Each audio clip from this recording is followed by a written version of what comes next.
ایک دفعہ کا ذکر ہے کہ پہاڑیوں کے درمیان واقع ایک پرانے گاؤں میں یوسف نام کا ایک متقی شخص رہتا تھا۔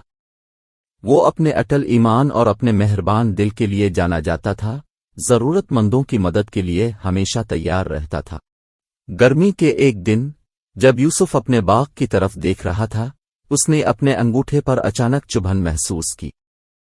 ایک کانٹا اس کی جلد میں گھس گیا تھا جس سے شدید درد ہو رہا تھا۔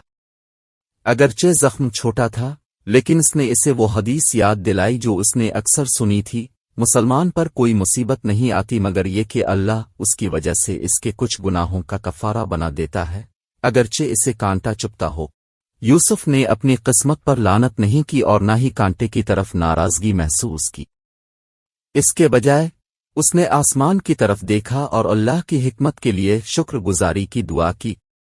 وہ جانتا تھا کہ یہ بظاہر چھوٹی سی بدقسمتی بھی ایک گہرا مقصد رکھتی ہے۔ دن گزرتے گئے اور یوسف نے اپنے ایمان کے لیے اور بھی زیادہ لگن کے ساتھ اپنی زندگی جاری رکھی۔ اس نے اپنا وقت ضرورت مندوں کی مدد کرنے، مصیبت زدہ لوگوں کے لیے مہربان الفاظ پیش کرنے اور جہاں بھی گیا محبت اور ہمدردی پھیلانے میں صرف کیا۔ کانٹے کا چبھنا اس کے اٹل ایمان کی علامت اور ان نعمتوں کی یاد دہانی بن گیا جو غیر متوقع شکلوں میں آتی ہیں۔ ایک شام کو ایک تھکا ہوا مسافر گاؤں پہنچا۔ وہ ایک اجنبی تھا، گھسے ہوئے کپڑے اور بھاری دل۔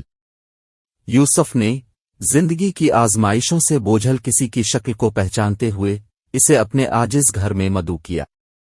اس نے اسے کھانا، پناہ گاہ اور سننے والے کان کی پیشکش۔ جیسے جیسے رات ڈھلتی گئی، مسافر نے اپنی کہانی سنانی شروع کی۔ اسے بے پناہ مشکلات کا سامنا کرنا پڑا، واقعات کے ایک المناک موڑ میں اپنے خاندان اور روزی روٹی کو کھو دیا۔ اس کی آنکھوں میں آنسو کے ساتھ اس نے اس مایوسی کے بارے میں بات کی جس نے اسے اس وقت تک کھایا جب تک کہ وہ اس گاؤں میں ٹھوکر کھا کر یوسف سے نہیں ملا۔ یوسف نے غور سے سنا، اس کا دل رحم سے بھر گیا۔ اس نے مسافر کی کہانی میں آفات اور ان کے گناہوں کے کفارے کے بارے میں حدیث کا عکس دیکھا۔ وہ جانتا تھا کہ ان کی ملاقات کوئی اتفاقی نہیں بلکہ خدائی منصوبے کا حصہ تھی۔ اگلے دنوں میں یوسف اور مسافر ایک خاندان کی طرح ہو گئے۔ انہوں نے ایک ساتھ دعا کی، کھانا بانٹ لیا اور ایک دوسرے کی صحبت میں سکون پایا۔ ان کی نئی دوستی کے ذریعے دونوں مردوں کو شفا اور مقصد کی تجدید کا احساس ملا۔ جیسے جیسے وقت گزرتا گیا، مسافر کا بوجھ ہلکا ہوتا گیا اور اس نے مستقبل کی امید دوبارہ حاصل کی۔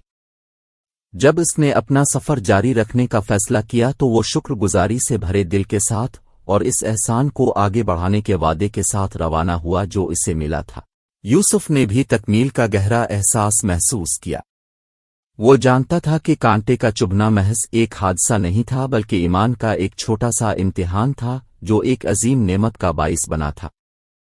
اس تجربے سے اس نے سیکھا کہ ہر آزمائش چاہے کتنی ہی چھوٹی کیوں نہ ہو، اللہ کی رحمت اور دوسروں کی زندگیوں میں روشنی لانے کا موقع ہے۔